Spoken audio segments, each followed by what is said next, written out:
You have done at least 4 of these 7 things this week, and nobody saw a single one of them. Most people think intelligence is something you perform. Grades, test scores, how fast you answer in a room full of people. But there is a whole category of mental ability you will never show in a room full of people. It only appears when your room is empty, and because nobody is there to see you do it, you have probably spent years assuming it is a defect. None of this is about disliking people. Some of the warmest people alive do all 7. So here is the first one. How many of them are yours? The conversation ended an hour ago. It went fine. Nobody was upset. And you are still in it. You are in the car or the shower or halfway through brushing your teeth, and you are running the tape back. Not the whole thing. One line. The thing you said about halfway through, the one that came out slightly wrong. And you are rewriting it. Delivering the better version. To nobody. Most people close a conversation and it is closed. The file shuts. Yours stays open. What you are doing has a name, and at first it is not a flattering one. Psychologists call it post-event processing. It was first studied in people with social anxiety, and if you stop reading there, it sounds like a diagnosis. But here is what the later research found, and this is the part that decides which one you are.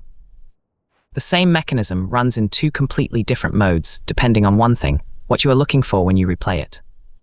If you are scanning the tape for evidence that you embarrassed yourself, that is rumination, and it costs you.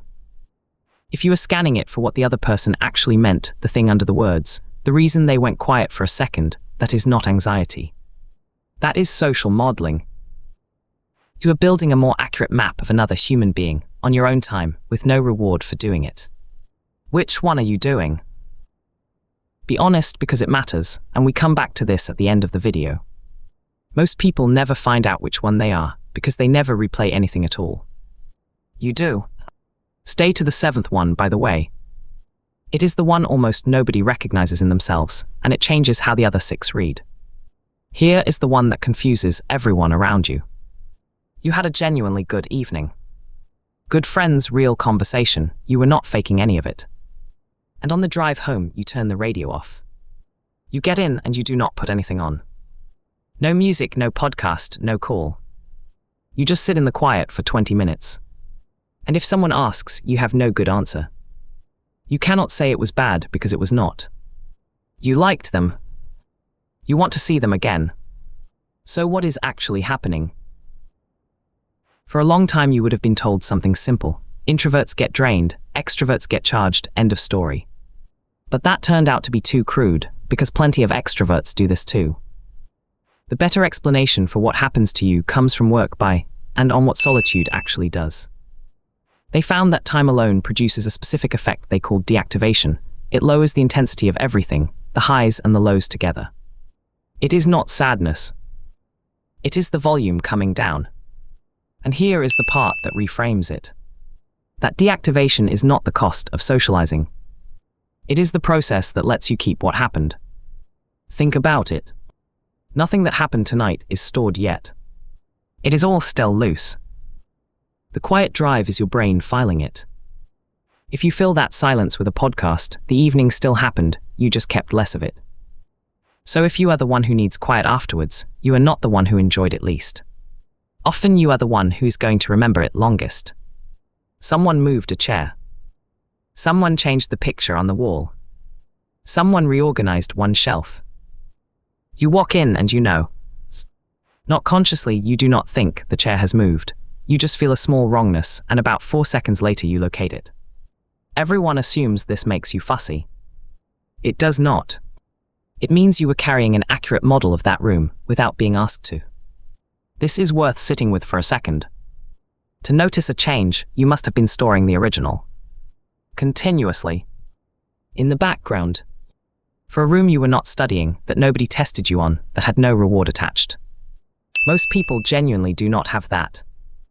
There is a famous line of research on change blindness, where people fail to notice enormous changes right in front of them, objects vanishing, and in the best-known version, the person they were talking to being swapped for a different person mid-conversation. Around half did not notice. Half. So when you catch the moved chair, you are not being difficult. You are running a background process most people are not running at all.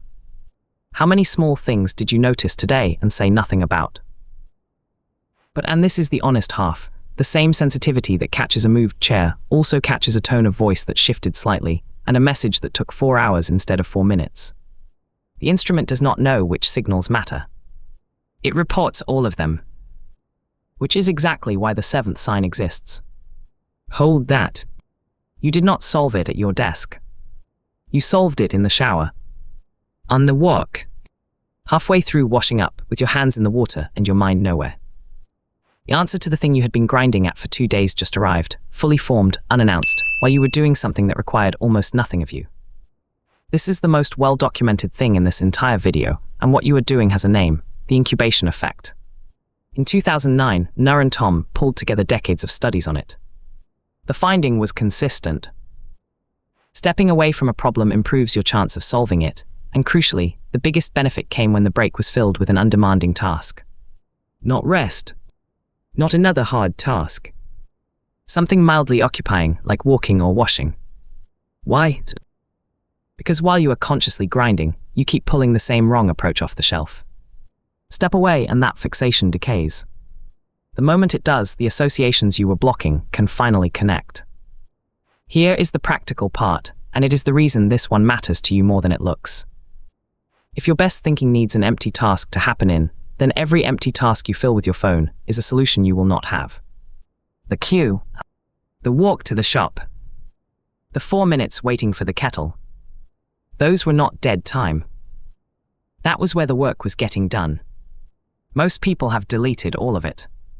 Have you? At some point you stopped going to things. Not all things. Specific things. The ones where you would spend 4 hours and say nothing you meant. And you noticed something that felt almost shameful at first. You came home from those lighter than you went, but emptier. So now you choose. And choosing has a cost, because your calendar looks thinner than other people's, and thin calendars get read as loneliness. But the research here is unusually clear, and it points the other way in your favor. Laura's work on selectivity showed that as people's sense of time gets shorter, they systematically narrow their social circle, and they do not get less happy. They get more satisfied. They shed the wide, shallow layer and keep the few that carry weight. You started doing that early. Older adults do this reliably, and so do younger people whenever their sense of time compresses. So a shrinking circle is not automatically decay. Very often it is triage. The distinction that matters is simple and uncomfortable. Are you choosing fewer people, or are you avoiding all people? Because those two produce the same calendar as yours, and completely opposite lives. You have read that book 3 times. You know exactly what happens. You have seen that film so often you say the lines a half-second early. And you went back again anyway. Everyone treats this as comfort-seeking, and partly it is. But there is more going on, and there is real work on it. And Levy studied people who deliberately reconsume books and films they know completely. What they found is that you are not going back for the story. They knew the story. They were going back to measure themselves against it. Because the book has not changed. You have. And a fixed thing is the only accurate instrument for detecting movement in yourself. You notice you have sympathy now for the character you despised at 19. That is not a fact about the character. That is a readout on you.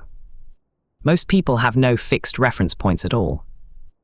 Everything they consume is new, so nothing is a baseline, so their own change stays invisible to them. Yours does not. You built yourself a set of measuring instruments and called it a bad habit. What is the one you keep going back to? Whatever came to mind just then, that is your baseline.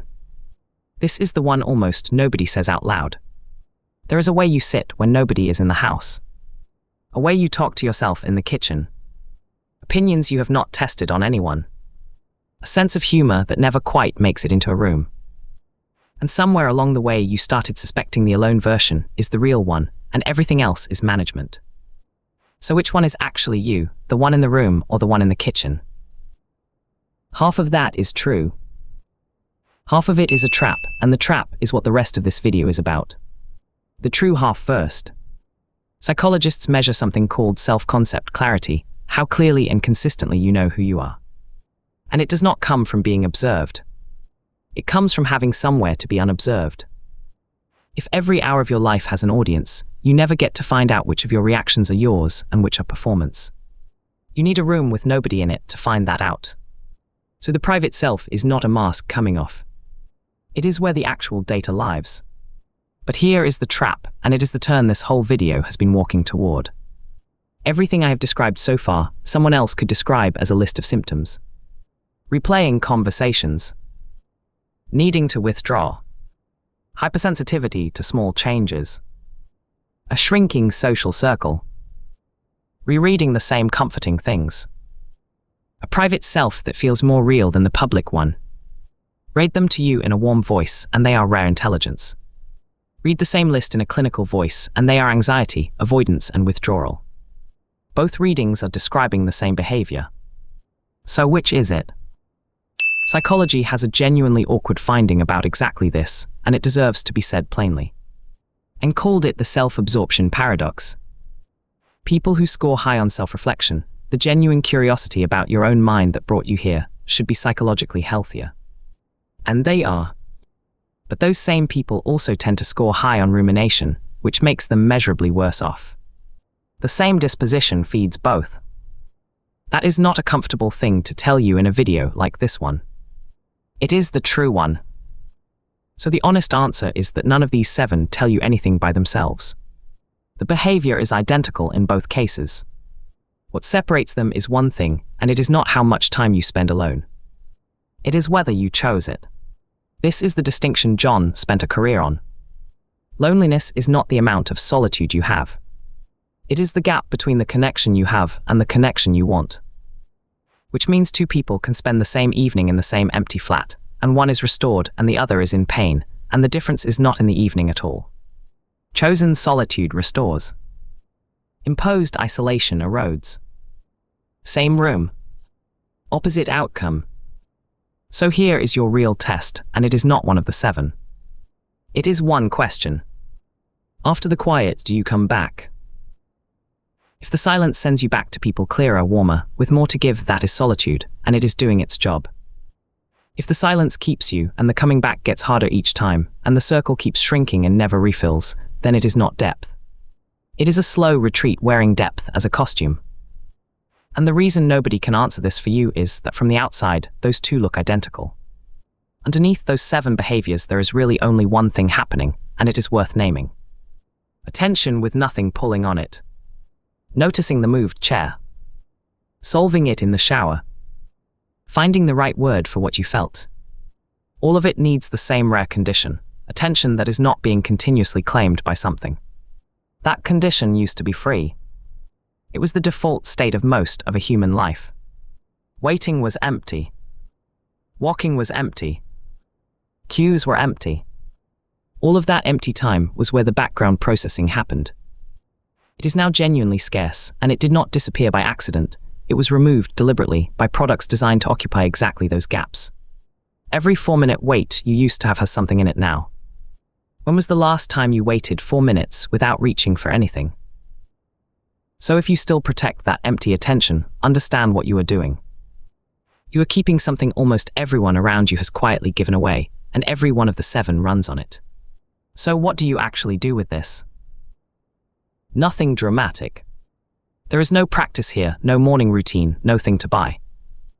The only thing worth taking is the question from the middle of this video, because it is the one that decides which version of the 7 you are living. After the quiet, do you come back? Keep the solitude. It is doing real work, the filing, the incubation, the finding out which opinions are yours. All of that is genuine, and it does not happen anywhere else. Just watch the direction of travel. Solitude that keeps sending you back out is the deepest form of this. Solitude that keeps you is something else wearing the same clothes, and it is very good at sounding profound while it does it. One more thing before you go, and it is the part that surprises people. Every one of the 7 is a receiving skill. Reading the room. Storing what happened. Noticing what moved. Understanding a person more accurately than they explained themselves. Which means all of it is aimed outward. You built a set of instruments for understanding other people, and you built them in an empty room. That is the strange part. The most inward-looking people are usually running the most sophisticated model of everyone else. They just never mention it. You have almost certainly done it today. Someone said something to you, and you understood a second thing under it that they did not say, and you did not point it out. You just adjusted and moved on, and nobody knew. Nobody ever knows.